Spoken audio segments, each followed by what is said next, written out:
namattiin sagadin nama laaltees hin deemin waan barbaaddu beeki anaan laaltee miti ka qabsoorra jirtu waan barbaaddutu jira ka qabsoof si baase immoo ka qirqiree si nyaatu gabrummaa sirra jira abbaan qeerroo gadi baasuu fi ol galchu roorro miti qeerroo roorroon sun hanga cabuu hin dandeenyetti eenyuyyuu sin dhaabu kanaaf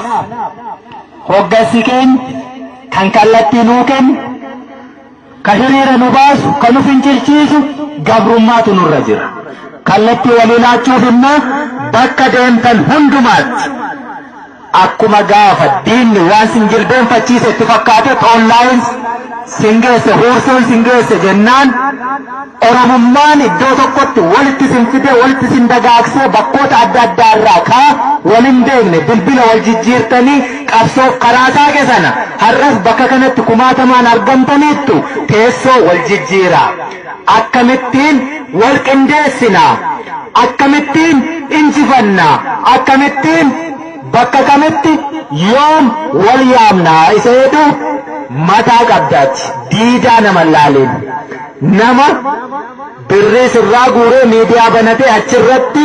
reeffa kee maxxanse jennaan dhugumaan naa yaadu sitti fakkaate har'a garuu ibidda keessatti si waliin hin dhaabbanne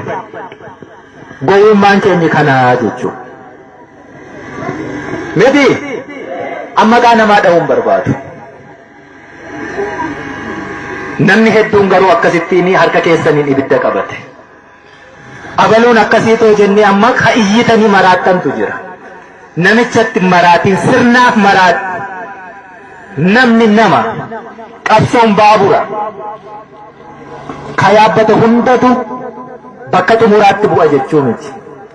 hedduun karaarraa harca'aa hedduun karaarraa yaabbataa deema namni ati nama kiyya jettee adeemtuu rabbi miti waaqa miti bakka tokko gahee nama ni jijjiirama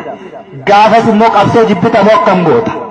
nama laaltaniin deeminaan nin jedhu kanaaf jechuudha hubattanii hooggansi